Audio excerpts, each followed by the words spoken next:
All right, guys. So before I even say the name Jeffrey Epstein, we need to talk about something strange that's happening online right now. Because while the internet is busy torching Andrew Huberman, a man who is not at all in the Epstein files, I looked at them. There's just this weird reflex I've seen on social media. Like, some people want to throw in all these people's names without actually looking at the files, even though everyone can access them. Literally. Look, everyone, of course, knows Andrew Huberman, right? He's a Stanford neuroscientist. He has the massive podcast, the Andrew Huberman Lab. He has zero presence in the freaking Epstein document releases. It's hilarious. And people will still, you scroll social media and you'd think he's like the new villain of the decade for like the past 5 years. And it's like, why? Like, why are people just randomly dragging his name through the mud? And yeah, in March 2024, there was a magazine published expose titled Andrew Huberman's Mechanisms of Control. And, this wasn't a criminal indictment. This wasn't the DOJ filing. This was a stupid, magazine investigation. I mean, in my opinion, the article basically said that Huberman had overlapping personal relationships with deception, exclusivity, emotional manipulation, and, some former partners described as emotionally abusive behavior. So, those are serious accusations, right? But let's be clear. With this Epstein release, he's not in the Epstein files whatsoever. There's no trafficking lies. There's no criminal charges. There's no federal investigation with Andrew Huberman. What he was accused of was, being a womanizer and possibly manipulative, possibly dishonest in his relationships. And that's it. But, if you scroll through Instagram like I did on Threads the other day, you'll see people were ready to just burn his name at the stake. Like, just ridiculous. Like, people saying, oh, he's literally confirmed in there. No. People need to be careful with how they say things and what they say when there's no evidence of it. But let's contrast this with what is happening here that is scary, because one of the biggest names in the online health space is archived in the Epstein files. Not just a few times, not just a news reporting email that Epstein got that had Atiya's name. Atiya's name appears in the actual DOJ released documents, right? They were emails between the two, repeated mentions of each other, direct correspondence, so to speak. So this isn't like a vibe or like a reporting or an article Atiya wrote that went to his email. This is not a rumor, this isn't an algorithm fed accusation. This is the official record. And some people are trying to loop in Andrew Huberman just because he appears on Atiya's podcast. I think that's just reckless and just a dangerous form of spreading stupid drama, right? And look, this video is not about canceling anyone. So I want that to be clear. It's not even, about guilt by association. It's about asking a simple, uncomfortable question, which is, what is the truth of what's said between Peter Atiya and Jeffrey Epstein? So let me slow this down. Let me zoom out a little bit, because I do want this to stay factual, right? This is not a conspiracy video trying to get clicks and make wild claims that are unsubstantiated and false, right? This is what actual released government documents are showing that I looked up this morning, all morning, all afternoon, just to confirm, right? And I'm going to tell you in the next couple minutes. So yeah, when one of the most, world's talked about longevity doctor experts showed up in the Jeffrey Epstein with thousands of mentions, I feel like it's important to bring this video to you guys and that we just talk about it, right? Because I think to remain silent but still have a neutral viewpoint just feeds into the hysteria and extremes on both sides, right? So I want to bring this neutral standpoint, because this is not a video about gossip. This isn't innuendo. This is just facts, the records, the emails, and mentions, of course, that I verified, and I'll show you in the B-roll as well. What do the files actually show? I want to, of course, just be straight up with you and separate the verified facts from the internet rumors, because there's a lot. So fact number 1, Dr. Atiya's name appears in the DOJ's newly released Epstein document motherlode over 1,800 times, right? Although some email chains do get duplicated, so it multiplies that number a lot. So keep that in mind. With any reporting of any mention of anyone or anything in the files, a lot of these things are duplicated, so they appear more. So names and email chains, the name will come up multiple times, right? Fact number 2 is there are a couple concerning emails between Atiya and Epstein. And I'll go into the details of them right now for you. So in one exchange, Atiya wrote to Epstein, "The worst part about being your friend is that the life you lead is so outrageous, and yet I can't tell a soul." And Atiya is saying in this, in reference actually to a picture on the email chain that's grayed out. You can't see it. That phrasing, the life you lead is so outrageous, and the secretive nature of not being able to, quote unquote, tell a single soul. That is the part that's, widely being shared online, and I think is damning.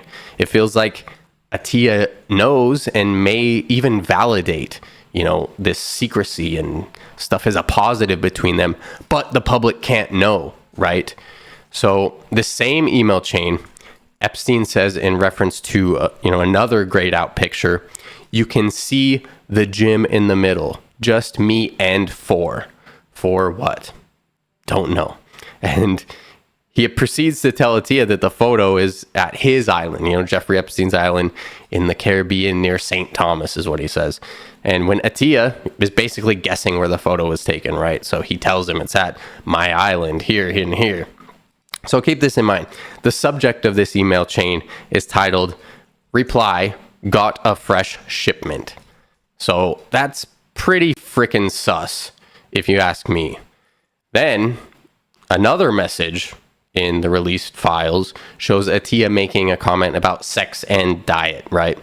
So this is the one that got the internet going and was shared a lot. That was the first one I saw. And Atiya says in what seems like an unprompted email with the subject as confirmed, he writes, Atiya, "Pussy is indeed low carb. Still awaiting results on gluten content though." So that's the direct quote from the files. And it doesn't seem like Epstein replied to that email from Peter Atiya at all. But it's definitely an edgy, random email to come through from Peter Atiya, right? So important context I do want to give though. There is no public evidence in these documents that I've looked through, that Atiya participated in or was aware of Epstein's, criminal activities, right? These are no doubt cringy statements to be read aloud, with an offender like Jeffrey Epstein, who we know to be, right, at this present day, just a couple days after the release, right? There's no charges, right, against Peter Atiya right now. There's no indictments. I don't think there's anyone that's come forward to, talk about Peter Atiya. No major outlets are really reporting this story. And, mentions, emails do not equal criminal conduct, right? So let's break down what these interactions could mean and what they don't mean, right? Because there's a lot to infer here. So what we do know from the files released so far is, one, Atiya and Epstein corresponded by email, on a personal level, right?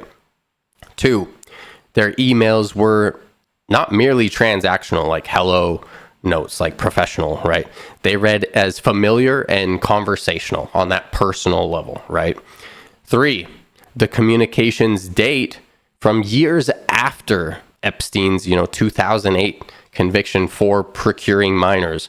And that's important because, Epstein's reputation, even before 2019, was not unknown at the time, like when they're messaging now, right? So it was publicly reported long before Atiya and Epstein went back and forth. So this does raise questions. Was this simple networking? Was this doctor-patient dynamic or something? Was it a friendship that revolves around like health questions? I mean, I don't know what. There's stuff I've dug in that show Epstein even has like prostate issues, and I've confirmed his testosterone and hormone levels are horrible. So I'll talk about this more in a separate video. But between him and Attia, right, is there something deeper that is not shown in the files yet?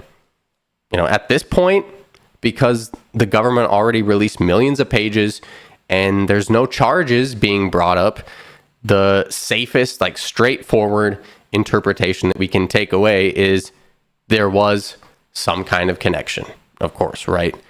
It is in the record. You can look it up right now, but there's simply no proof of wrongdoing from what we can see from the redacted emails, right? So what does this mean for Peter Attia's reputation, right? Let's talk just the optics of the entire situation, because it doesn't look good, right? People don't really separate social associations from moral responsibility either, like as a doctor, right? And I think that's why this story is blowing up online so much, right? When you build a brand on health, virtue, discipline, longevity advice, and then your name shows up in the files of a convicted sex offender, bro, people are going to have a super bad taste in their mouth. It's going to leave a stain on your reputation forever, right? Especially when some of the emails were read, like I talked to you earlier, and I'll show you on B-roll as well. There's criticism because Attia's tone in the emails just looks way too relaxed, with someone who was widely known to be a sexual predator, right? And, this is crucial. There's zero evidence that Attia ever helped Epstein with anything illegal or was involved in the sex trafficking, abuse, or any of the crimes that Epstein was charged with. So that's key. There's no direct linking evidence to criminal activity, but, it's one of those things. So keep in mind, the DOJ says that any people named, it doesn't automatically mean they're a part of something, right? And yeah, the internet is absolutely running wild with this, and I think it's rightfully so in some capacity. I've watched hours of video and commentary on other things, in the release that people have made. But when I saw this about Peter Attia, it, being in the health space, it kind of hit home. The jokes about the longevity expert and elites using adrenochrome, it made this a bit more weird, right? When it included a big name like Peter Attia, MD, right? Now look, good viral content, it thrives on the shock factor, right? But I think, real honest journalism and investigative analysis has to thrive on evidence. And there's only, one file in the released things about adrenochrome, and it mentions like weird cult rituals that supposedly take place underground. This is one file, but it's just one person's account in the screenshotted text messages. So it could just be BS. I don't know. Put my tinfoil hat on. Not everything is conclusive, but they're available in some capacity by anyone over 18. So go to justice.gov/Epstein. Do your own research, depending how far down the rabbit hole you want to go, that's up to you. But here's the bottom line. I'll say it, out loud and clear. Peter Attia is mentioned in the DOJ Epstein files. 2, he exchanged multiple emails with Jeffrey Epstein, and they're now a part of public record with this release. And 3, these emails do not show or prove criminal behavior, right? 4, the tone and familiarity of these emails between the two are raising eyebrows, and I think that's fair game for public scrutiny. But I'm only here to stick to the facts, right? I'm not going to speculate or go on an unverified rumor. So if this story evolves or updates, I'll update you guys with a different video. If more information comes out, I'll cover it. But right now, the truth is what's in the released files. It's not what your algorithm is feeding you to tell you to believe, right? So you do it. You do the digging as well. Do your best due diligence like I did. Keep asking questions, but make sure that you verify everything you see. Always separate what's proven from what's assumed, because there's a lot of fake shit out there, especially with AI, right? In health and life, I think clarity beats chaos, with research too, with everything, right? So, it has to be said. And one of the main reasons I made this video is Andrew Huberman had his name dragged through the mud on Threads, and Instagram, based off of nothing other than his ties to Peter Attia and past allegations, right? It's just ridiculous.